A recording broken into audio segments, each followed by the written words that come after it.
Hello, and welcome to that episode of Todd Talks. Todd Talks, people listen. Hopefully, today is a very special episode because we are previewing the Season 4 finale of Death Battle in one of the most highly requested matchups they've had. It is Sephiroth versus Vergil. Final Fantasy versus Devil May Cry. It's going to be good, especially since it's animated by Torian. So, yeah. Now, this, like I said, this is a highly requested matchup. They've mentioned that numerous times, and I can see why. I mean, these are two incredibly powerful final bosses. They are characters that have, resonated with people in various ways, and, why not put them against each other, So, let's break it down. Sephiroth. Hey, where to start with this guy? Sephiroth, I seriously don't know where to start with this guy. Well, let's just start at the beginning. He was a part of the Shinra organization, the most successful member of Soldier. He was a highly trained operative who completed many missions. But then he found out that he really wasn't born. He was created because of an alien called Genova, who he thought was his mother, but was actually an alien from another race. I was trying to forget that. Okay, so he found his alien mother and basically lost his mind. Realizing after reading these research books from a manor in the town of Nibelheim, which he later burned to the ground. No, not the manor, the whole town, all of it. Did you not watch the Tifa Death Battle? Go watch that. Go Yang. Spoilers. But after reading all these research, he found out about the Cetra. I apologize if I'm saying that wrong. The Cetra, who were the race that Genova was a part of, and he was created from it. So he truly believed that he was the descendant of this alien race, that humanity had betrayed the Cetra when they came to the world of Gaia, 2,000 years ago, and so he promptly decided to destroy all of humanity. But a guy named Cloud Strife got involved, thought he killed him, threw him into the live stream. I'm not going to buy the whole, oh, he jumped into the live stream. No, Cloud threw him in. I'm sorry. Cloud threw him in. Fell into the live stream with the head of his dead mother. I kid you not. But naturally, he's a bad guy, so he can't die like that. So it's literally stated that his will refused to let him die. And to that end, he became a part of the live stream along with Genova and was able to reconstruct his body, and through that reconstruction, begin his plot to merge with the live stream so he could become a god, and you could piece through the rest from there. Sephiroth has taken many forms, and it's actually kind of scary how many forms he's taken over the course of his time in Final Fantasy VII's universe. He's got his basic form, which is already legendary. He's got, how do I say that, the Sephiroth form. He's got a monster form. He can create versions of himself. He can control people if they have the Genova cells in them. He's an incredibly powerful being, which is not surprising because he was the villain in Final Fantasy VII, and he was made to be one of the greatest villains ever, and they succeeded because he's enduring. And when you talk about Cloud Strife, Sephiroth is usually the sentence behind them, or in the same sentence. Like, hey, wouldn't it be great to see Cloud and Sephiroth fight again? There you go. So, Sephiroth, needless to say, is an incredibly powerful being. Like, if you saw the preview, you'll know that he wields a massive, 10, 20-foot sword with one hand, and he swings it around like nothing. It's like a feather to him. He's like, so yeah, he's a skilled swordsman. But he also has abilities like magic, which he does not need materia for. I know that was a big thing with both Cloud and Tifa in their death battles. Was like, oh, well, they use materia it's varying. They can use different ones. Well, you won't have to worry about that here because he can use magic without the materia. So, which is actually probably a big boost to him, and good for the research because now they don't have to say which ones would he use. So there's that. He also has the ability to fly. He can levitate. I saw he could kind of manipulate gravity, but that kind of goes in with the flying. He can create versions of himself and have them attack people and use his will to control them to do exactly what he wants, which isn't vain at all. He can, I like this one, he can create mental illusions. Yeah, so he can project an image into a person's mind so that they see what he wants them to see. Like in one case, he used an image of Tifa to get the Avalanche crew to get him a certain black materia for part of his plot that destroyed everything and become a god, because that's not vain at all either. So, he is incredibly powerful. He's incredibly fast. He can take a lot of damage, as shown in his various battles with Cloud Strife. But more than anything, he's just undeniably willful. He does not want to die. He will not die. He seriously will not die. He's technically died twice in this series, and he's still not dead, because there's a loophole of his via the life stream where as long as his will endures, he technically cannot die, which is how he went from Final Fantasy VII to Advent Children, which is after the game, if you didn't know that. So yeah, he seriously does not want to die. In fact, his final words in Advent Children were, "I will never be a memory," meaning, I will not just be something you remember. I will always be there, and that's kind of why he's the bane of Cloud's existence. So yeah, he's a monster. He really is. I mean, he started out as a great guy. Like, it's specifically stated that he was actually a good guy before he found out about, his heritage, his mother, and everything, and went out the deep end. It happens to all of us. So Sephiroth is crazy powerful. Obviously, his battles with Avalanche and Cloud Strife are, legendary and are a key part of the Final Fantasy series. So his feats speak for themselves. And if you don't believe me, look up what he's done in the series. It's actually quite impressive. And yes, he killed Aerith. I'm sorry. Let's move on. Vergil. Yeah. You've met his brother Dante if you've been watching Death Battle for a while. He battled Bayonetta and won. Spoilers. So Vergil is the brother of Dante, son of Sparta, and which I think is a really weird demon name. Does anyone else think that's a really weird demon name? Just me? Okay, fine. Sparta and Eva, and which were joined via a union after Sparta overthrew the demon underworld, locked them in another dimension. I'm just gonna stop. So Dante and Vergil grew up, somewhat happy life. They knew they were different, but they didn't really know exactly how. And then one day, demons killed their mother. Dante thought Vergil was dead. Vergil wasn't dead. He decided to hide because he wanted to go on his own path to reclaim his father's power, because remember, he's a demon lord, and subsequently become the ruler of the underworld. Because that's not vain at all. Yeah. Vergil is almost literally an exact opposite of Dante, which is kind of how brothers work at times. I'm a single child. Wait, no, I'm not. I'm a single brother. I'm the only male child. There we go. I have a sister. It's like, let's just move on. So he's the exact opposite of Dante. Dante is flamboyant. He's flashy. He has the one-liners, and all that. Vergil is, I will kill you, and I won't have to say a word to do it. But he will talk. Don't get me wrong. He's cool. He's calm. He's collected. He prefers a more refined fighting style. He usually only carries a certain amount of melee weapons. He does not use firearms unless he absolutely has to. Like that time he used a sniper rifle to great effect. So he doesn't have, like with Dante, he had like the 666 weapons via that briefcase. Vergil doesn't have that. But he does have Yamato, which is a sword powerful enough to slice through dimensions. Because why not? No, that's actually a key part of the story. That's actually how his father locked away the deep. Never mind. So he has that, but he also has, various other blades that he can use both physically and via energy, because that makes sense. He's incredibly powerful, needless to say. And once Dante found out that he was alive, oh, hey, brother, you're alive. Good for you. And then, Vergil revealed, hey, I'm going to wipe out all of humanity because it's dumb and, we need to rule the underworld and, it's a better place. And so Dante said, no, and beat him, almost killed him, was held back from doing so by their friend Kat.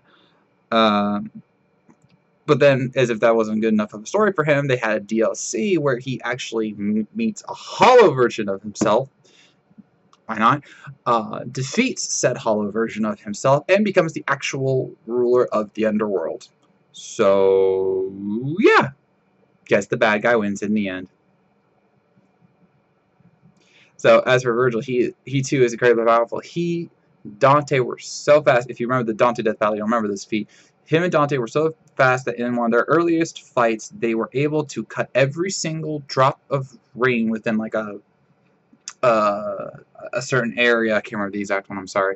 Within a rainstorm, so it was raining, and they cut him and Dante together, cut through so much rain that it created a bubble of no drops. Okay, that's how fast they were. So their speed is unbelievable, and which also leads to their reaction time being unbelievable. And him and Dante have a lot of similar feats of strength and such. They are both incredibly super strong. They are incredibly endurant. They can take a lot of abuse. Like this is part of their I can say this. Nephilim. There you go. Their Nephilim heritage, or birth, or however you want to define it. Status. Let's go with that. Their Nephilim status is that they go way beyond whatever a human can actually do. Vergil can actually create copies of himself. He could teleport and leave copies of himself. He could teleport and leave swords behind to attack people. I try not to make sense of it all. So he's incredibly skilled, and he's taken on hordes of demons. He's fought Dante numerous times. He's proven that he is worthy of ruling the underworld through strength and strength alone. And that's no doubt why he's going to be a very tough person to kill in this death battle. So, who wins? This is actually very, very tough because as I was looking it up, in both Final Fantasy VII's case and Devil May Cry's case, it specifically stated that Sephiroth and Vergil have not shown their full power. Like, the creator of Final Fantasy VII said, Sephiroth has not revealed his true power. He just hasn't. And then with Vergil, as I just noted, his DLC was he became the demon lord of the underworld, but he got a lot of power through doing that. And this was after his fight with Dante, where he almost died. So you really don't know how much more powerful he's gotten. So, which I think is actually going to be playing, both of these will be playing an interesting part in the battle itself. So it's really tough to pick, because you could say that, well, Sephiroth's technically there's a lot of heat going on about whether Sephiroth is a planet buster or not because of his meteor and supernova abilities. I don't know. I don't know how to define it. I've seen what they do. I've read what they do. I've read the official definitions of what they do, but it's really hard to define. He is strong enough to destroy part of a planet. I definitely would say that. And he's proven his skill numerous times. It's over. I don't know if Vergil is a planet buster. I don't think so, just based on what they said about Dante, but I could be wrong. It's really hard. Like, I honestly came into this video not knowing who I was going to pick. So let's break it down.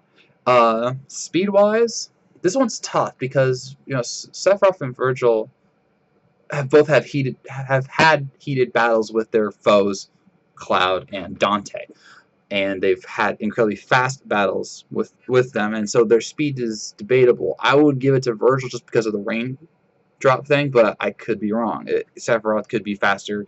It's really hard to tell. Strength, that's a tough one. That's a tough one too, because Sephiroth has his various forms. Vergil, I keep saying Dante, I'm sorry. Vergil, he's no slouch himself. So what does that all boil down to? Let's just be fair and call it a wash for now. Same with skill level. I would say their skill level is the same, because Sephiroth was the top guy in Soldier. He has defeated Cloud Strife. He's defeated Avalanche. He's defeated a lot of other people in his time. He's proven that he is one of the greatest warriors of all time. And in various spin-offs, it specifically stated that he's one of the greatest swordsmen in all of the world. And only through certain tactics did Cloud ever beat him. And so and Virgil and Dante were evenly matched, more or less, and only certain things led to Virgil not dying at Dante's hands, which is another important thing. These guys have both basically died. Okay, even if we discount the whole life stream thing with Sephiroth, where he's technically alive, he's died twice, and Virgil only didn't die by Dante's hands because of a third party. So for my money, that means he died. So he has died, and they are both able to be killed. It's just who will get the shot in first, and that's where the problem is in my mind. It might just come down to abilities, because Virgil can create copies of himself. Sephiroth can create copies of himself. He's good with swords. Sephiroth's good with swords. Virgil has teleport, but Sephiroth has dealt with stuff like this before, and he can even use his clones to teleport in a certain way. It's complicated. You say, well, Dante, Virgil has a sword that can cut through dimensions. Okay, Supernova, which is Sephiroth's ultimate attack, is a blast that is specifically stated to have enough power to damage other dimensions. So, yeah, there's that. There is a trick here that might tip the balance in Sephiroth's favor, and I think I might lean towards him, and it's only this. He has an attack called Heartless Angel. Okay? And Heartless Angel specifically gets rid of all enemy health except for 1 hit point. Or as we like to call it, the dirtiest trick in the game. So, if Sephiroth uses that attack, he could get Virgil down to 1 HP, and then through whatever means he desires, like, I don't know, Supernova or something like that, he could kill Virgil. And I think that might be the edge he needs, because it is specifically stated that though Virgil has a healing factor, it is not as fast as Dante's, which is ridiculously fast. Like, they know that his death battle, he takes damage like nothing else and just keeps going. Virgil is not the same way, which is probably why Dante was able to almost kill him, because his healing factor couldn't regenerate the wounds that he was dishing on him. So to that effect, should Supernova or Heartless Angel, I really think that one would be the trick here, Heartless Angel hits, and he's left with that 1 HP, I'm sorry, if you're down like your last leg, you're barely doing anything, even with a healing factor. And so that could be the edge that Sephiroth needs. I think it's really close. I mean, I've been seeing people go back and forth like, oh, it's not close, Sephiroth's going to stop, or Virgil's going to stop, or, and of course there are those haters, haters, saying like, oh, Sephiroth's going to lose because Final Fantasy can't win on Death Battle, or they're going to buff Sephiroth's skills so that Final Fantasy actually can win a Death Battle. And I hate that, because they don't do that. Seriously, they don't do that. Okay. So who am I picking? Now I'm gonna go Sephiroth. I will be in the win column. Either way for the season, I will have a positive, winning percentage. I don't care. So I can literally pick one or the other and be okay. So I'm gonna pick Sephiroth just because of Heartless Angel, plus Supernova, plus his various forms, plus the fact that he's just hard to kill. I mean, the whole point is that he had a body at the North Pole, and he could create other bodies to be his facsimiles via the Genova cells. So in theory, he could literally be fighting Virgil with a clone the whole time and have the clones kill, and he still can't die. So it's like, how do you kill that? And yes, I know Cloud killed that, but that was, he had help. Okay, he had help. So yeah, I will lean towards Sephiroth as my pick for the season finale Death Battle. We'll have to see, won't we? And with that, I am ending this Todd talk. Who do you think is going to win between Sephiroth and Virgil? Is this going to be one of the most epic death battles ever? Torian certainly seems excited about it, so I think that says something right there. Do let us know, and let me know who you are going to pick. And then once I do my reaction video, I will have one more video for this season, if you will. I'll be recounting all the death battles that happened in Season 4 and how I did in my picks, so stay tuned for that. So, thank you for watching. If you made it this far, I know you were listening, and I will see you around.